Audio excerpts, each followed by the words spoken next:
Tackle junkies, what's going on, fellas? Really appreciate you guys clicking on the video. Are the Googan rods worth your hard-earned money? There's so many guys out there that dog the Googans and the products for whatever reason. You know, I've always tried to keep my thoughts on the Googans themselves out of my reviews. I do have a soft plastic review, a hard bait review, and of course now the rod review, so I'll link the others down below. Definitely check it out. But like I said, I'm not really concerned about the Googans themselves. We're talking about the products. I've used this rod for spinnerbaits, Texas rigs, and a 15-pound Seagar, and Vizex is the line that I've been using as well. Is there anything like really special about this rod? Like if I were to take this rod here, which I think retails at 150 bucks, if I take this rod and any other rod, okay, that is 150 bucks. Got them side by side, right? Is there anything special about this Googan rod that's going to make me pick this rod over the other one? Absolutely not, okay? And that's not really me dogging the rod. That goes for really any two $150 rods. Majority of them are going to be pretty basic. There's not going to be really anything that stands out to you that says, oh yeah, I'm getting this rod because of this feature or whatever.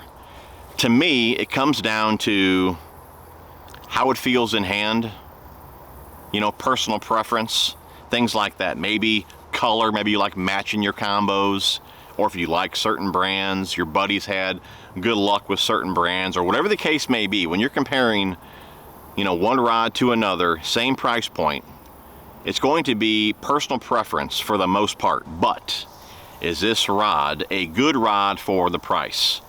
Absolutely. Okay, with fishing with it, I really don't see how you could go wrong with it. Okay, comes in at 150 bucks. If you're a Carl's Club member, you guys know the deal there. I believe the rods, there's like a $20 credit I believe you get to your account. So you do save some money on this particular rod, plus my code now, TJ10, get you guys 10 bucks off orders, $25 or more. So if you add that to it as well, you're getting this rod for like what, I don't know, 120, 130 bucks, something like that, somewhere in that range.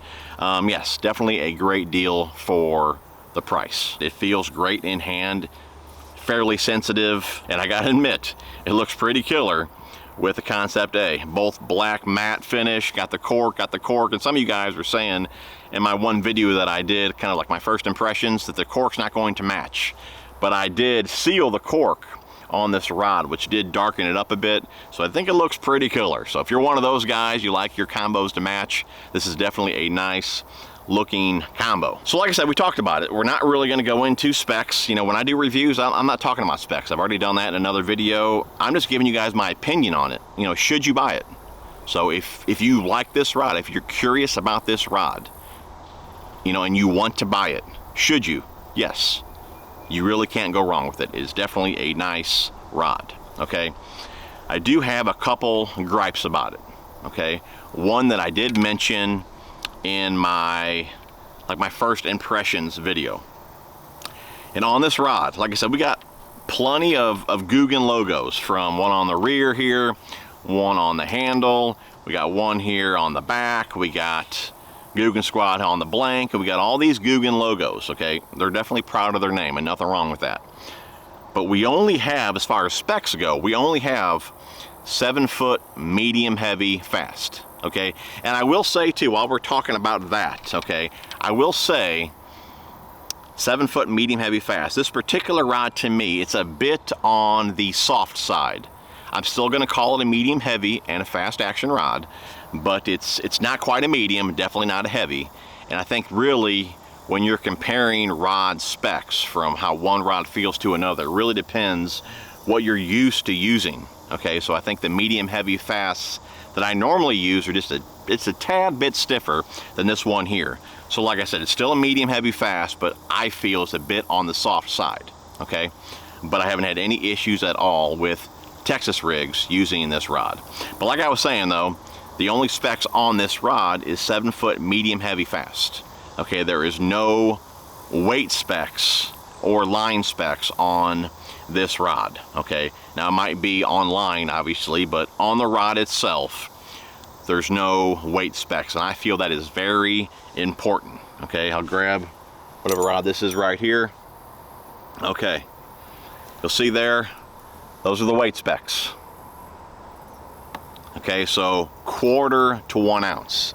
So what that tells the fisherman, you know, if I got this rod right here, can I imagine a medium heavy fast, probably it'll max out at 1 ounce, max, okay?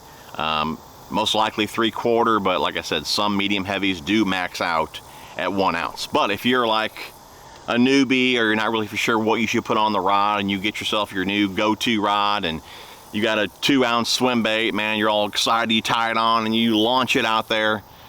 As soon as you loaded that tip, man, on the back cast, when you come forward, most likely you're gonna snap your rod, okay? And I know some guys say, oh, at Carl's you can get the bundle boxes that are like rod specific. I think they have like go-to boxes and finesse boxes and all that, and that's great. Okay, which means the baits that come in those boxes you can use on that rod.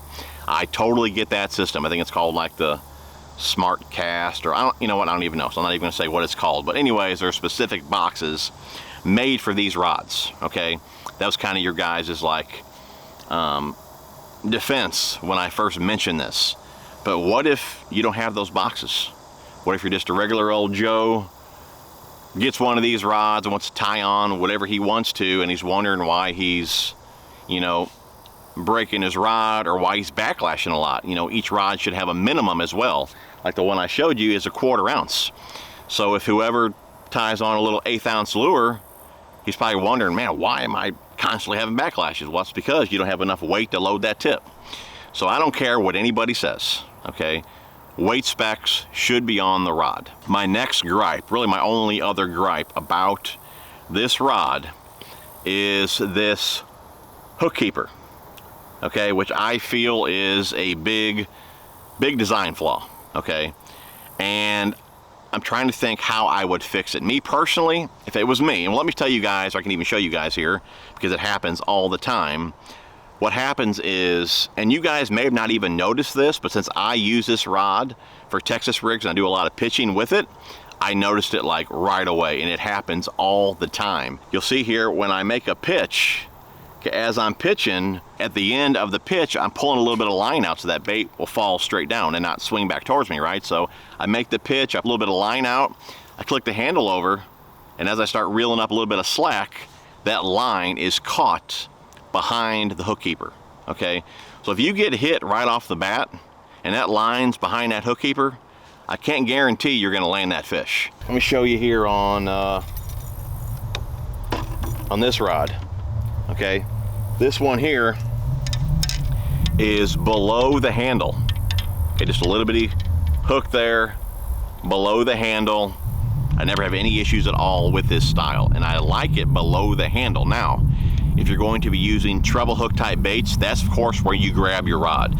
So not a great placement for treble hook type baits. For me, I put all of my hard baits in a bait sack above the reel. So I'm never going to put treble hook baits below the reel on that hook hanger, so I don't have to worry about grabbing a handful of hooks. Keep them in the sack, keep the hooks out of your hand, out of your carpet, out of your seats. Definitely check them out. I'll link them down below over their Calco's Fishing. Code TJ81 get you guys 15% off. So anyways, that's my thought on the hook hanger. You know, I guess it's more placement than it is style.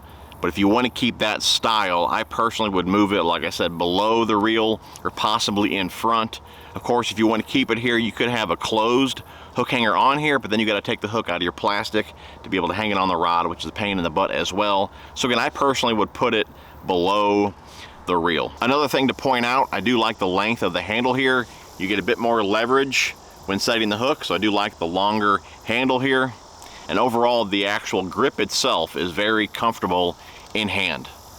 But guys, that should wrap it up. You know, if you're in the market for this Googan Gold Rod, you know, I do believe that you would be very happy with your purchase. But guys, that will wrap up my Googan Squad Rod review. Hopefully you guys enjoyed the video. If you did, be sure to smash the thumbs up. Love you guys, and we will see you guys on the next one.